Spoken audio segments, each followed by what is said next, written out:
the thing is that Vedanta is not meant to be hypothetically studied. Vedanta is not like theorems or algebra questions or philosophy. Philosophy is to think hypothetically about something and go for options of answers which may or may not be true. Hence the word comes, the philosophy. So too many assumptions, hypotheses, and every mind is too much affected and colored with their prejudices, their upbringing, the politics of that society, the family, the personal traumas of the person, the aspirations, hates, likes, dislikes, beliefs. Everything is creating a layer after layer on the mind. And now with this mind, if somebody wishes to learn Vedanta, it's near to impossible. That's why the preparation for the Vedanta is listed in 4 things, that you have to have these 4 attributes in you. 1, viveka, that is ability to discriminate into truth and untruth. 2nd is dispassion, vairagya. When I say vairagya, then it means that there is no allure or attraction or obsession for any sensual object or a person. That's what roughly I can, in short, call what vairagya is. Then comes the Shat Sampatti. Shat means 6. Sampatti means treasure. So one has to have 6 treasures in one's mind. This is all preparation for Vedanta. So beginning from Sam, that is equanimity, Dham, your senses are in your command. You are not being led by your senses. And your senses obey and listen. Then comes the ability to persevere extremes of life, hot, cold, fame, disfame, pleasure, sorrow, hot, cold weather, hunger, thirst, one can endure that. Titiksha, that's the one word is titiksha. Then comes samadhan. Samadhan means that one has tasted the samadhi. See? Now the samadhi is the last in the 8 ladders, 8 stairs of this ladder of the yogis. And you begin from yama and you end to the samadhi. So this means one who has perfected the yoga is only eligible in a way. Right? And yam, niyam, asana, pranayam, pratyahar, dharana, dhyana, samadhi, these 8 steps for the Raj Yoga has to be mastered by the person. And although we have another opinion that if somebody is in a bhakti marg, devotion, the devotion can lead the mind to the same state as a yogi can with all these external and internal practices. Like we have great bhakta devotees like Meera, a women master, a women bhakta devotee from Rajasthan. Then we have Sahjobai. Well, she was more of a guru bhakta than any personal god bhakta. And there's a long list of. So they never did any yoga or asana or dharana or pranayam, but through the devotion itself towards the personal God, their mind would come into that purity and calm and stillness and beauty and the oneness with the with the Godhead which happens to that person. So the mind has no passion, has viveka. It all comes, it begins to fall, everything in the places. And last but not the least, the fourth attribute is of mumukshuta. Mumukshuta is made of from the root word moksha. So mumukshuta means the desire for gaining bondage-free status. Many people loosely and wrongly interpret moksha into that I should not be born again. That's not true. We don't see, in Vedanta we don't see moksha as going out of this life-death cycle and birth-death cycle and never being born again. We don't define moksha in that way. The moksha in Vedanta is being bondage-free. You are not bondaged with your body, with your mind, with your samskaras, the deep impressions of all the past lives. And the mind is not slave of anything. And the realization of the pure self has happened. The Atma-Gyan, the self-knowledge has happened. That is what mumukshata is in Vedanta. In Bhakti Marg, the moksha is defined in a very different way. Like if you are a devotee of Sri Krishna, then the holy book says that you end up being in the land where Sri Krishna is, that is the Golok Dham, and where for eternity you become like a friend or lover or servant of Sri Krishna, and then you are always in this goes on, and that's the highest achievement which a bhakta wishes for. But in Vedanta we don't see moksha in that way.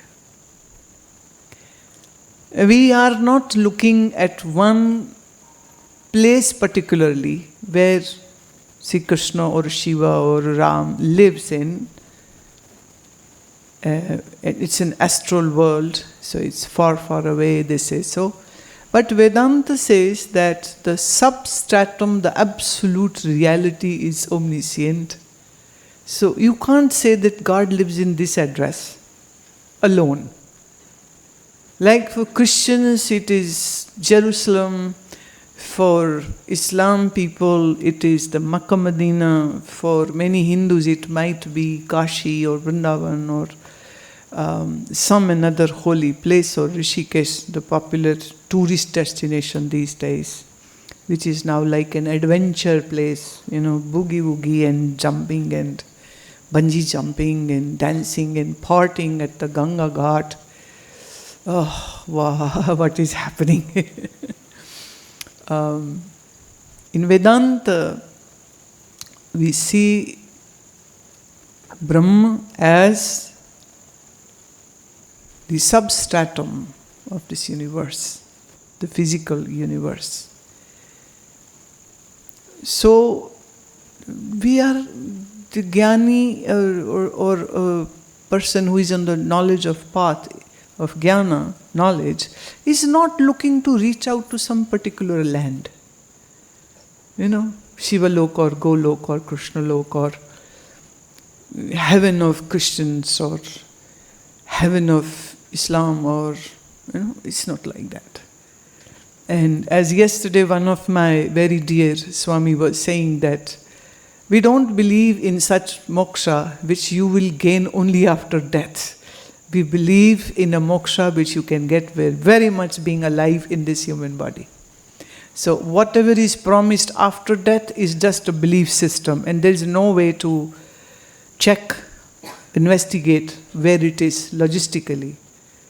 Or you can navigate through, ask Google, where is Golok? Google, tell me. Oh, my phone should not begin to talk. Yeah. Substratum, the absolute reality, number one, that's the point. So the once this step one realization in Viveka is that I am not this body, mind, intellect, mind component, and I am the pure self, Atma. And this is something which is an illusion which is there. As in the dream world, you see the whole world seems real, but on waking up, it was all a dream and unreal. So this is the very big difference in between Advaita Vedanta and the dualistic Vedanta. We don't see there are two entities.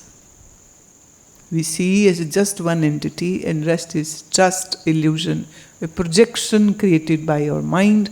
And if I say, what's the location of mind? You will say, don't mind. I don't know. Nobody knows. Whether it is in your foot or head or in or out, or everything is happening in the mind. So the duality is there, real for you, as long as you are unrealized about your own truth.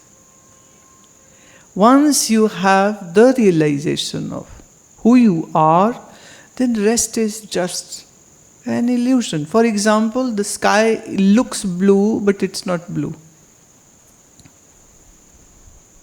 But sky looks blue. And at night it looks black. And in morning sunrise, sometimes it looks only yellow and orange. Wonderful colors.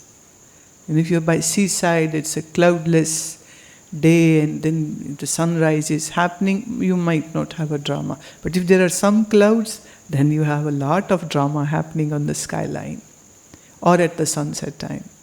But sky is neither yellow nor orange nor blue, and Canada, this time I saw magenta colors in the sky. Oh, it was quite a sight, magenta colors in the sky.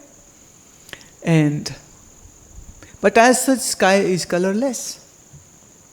But yet we see colors. This is the best example of what doesn't exist but seems to be existing. So once you have realized what truth is, everything else just seems to exist. So as your question number 2 says,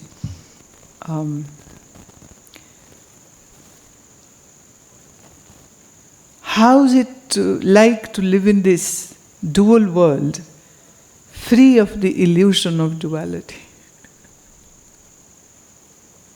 I'll go back to a very popular Vedanta example, and that's of rope and snake.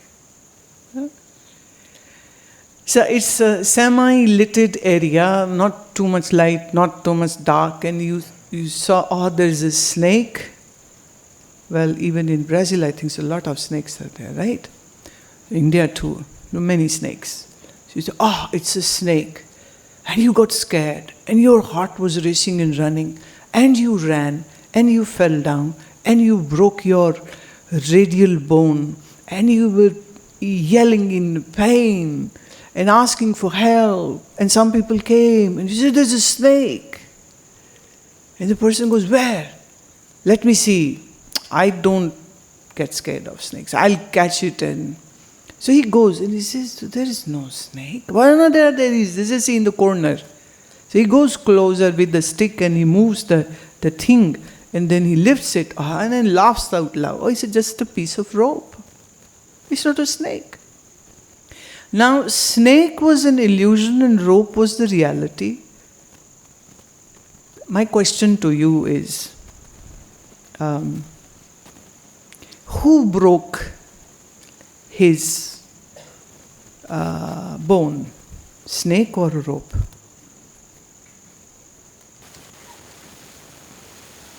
But snake was not there. Now you can't say that the rope broke his bone. No rope can do that. Right? And snake was never there. So snake was in his illusion. In Sanskrit we have the word for it, Brahm. Brahma means that seems to exist but doesn't exist. See, to explain one word I have to use at least 6 words. Brahma, and it means that which doesn't exist seems to exist. In Sanskrit, I'll just say Brahma. That's it. Simple, right? So I always advise that do make an effort to learn Sanskrit language. It has nothing to do with, pressurizing anybody to learn a foreign language, but it is that this is the language which will make things, easier to understand.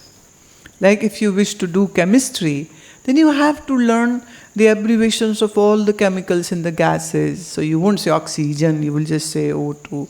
You won't say carbon dioxide, you will say CO2. For oxygen it will be O, for hydrogen it will be H, right? For potassium it will be K, not P. Similarly, it is good if somebody makes an effort to learn Sanskrit.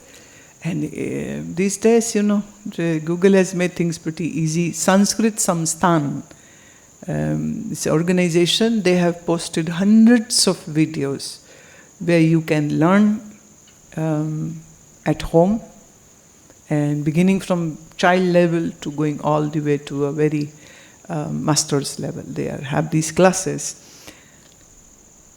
So the snake was a Brahma, an illusion. But it made the person so afraid and scared, and he was trembling and running and racing and stumbled and broke his bone. And yet there was no snake. Okay, now you have realized that there is no snake. So you again walk by the same point.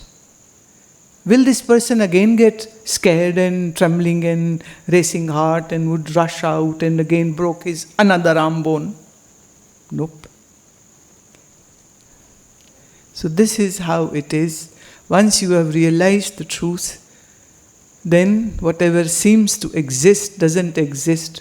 So there is actually no place left to do some adjustment. Or what should I do? Or what should I not do? Actually, that is what the liberation is. You are totally out of this whole messy situation to adjust and to understand and what to do and what not to do. Because now things are so clear. There's just two. One, Atma, the pure real self, and Anatma, that is the non-self, which is not even real but seems to exist. So that which just seems to exist, what do you have to do for that? Actually nothing. So all the troubles and the efforts are to have that deeper understanding about what is illusion and what is reality. All adjustments are required before that. Once the awakening has happened, there is no extra effort required to do any kind of adjustment. Yesterday event, did you like the event? Well, the yesterday event with all the swamis and people talking, lecturing, applauding this ashram and the work which I am doing here and all the thing, and people, thousands people sitting in front. And I'll share the secret with you, what I was feeling at that time, sitting on the dais and hear everybody singing glory and of me and talking so good and great and loveful and respectful things for me. And that was Brahma.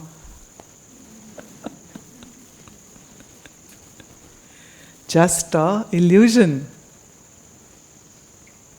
Like in the dream state, whatever you see, it is your mind who has taken shape and form of everything.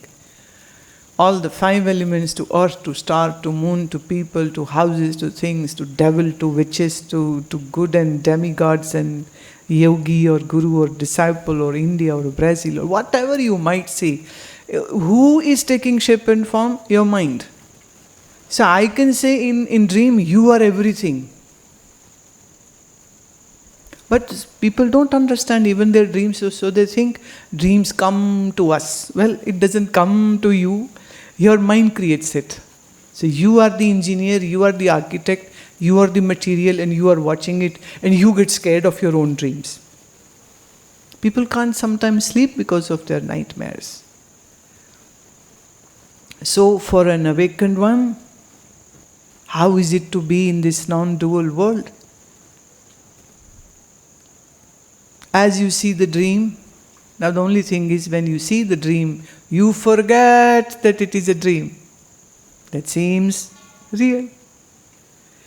But for the awakened one, with all eyes open and all the senses working, the dream is happening, the dream of waking is happening, and yet, for the awakened one, for the Atmagya, the one who has realized, the word is Atmagya. Gya means to know, Atma means the real self. So to know real self, one word, Atmagya. So for the Atmagya, this is just a projection created by the mind, and my dear, the mind is such an instrument that if you begin to find where it is, you won't find it. And yet, whatever you are experiencing are experienced through the mind, by the mind. And mind is not there to be found. It's very amazing. Amazing, right?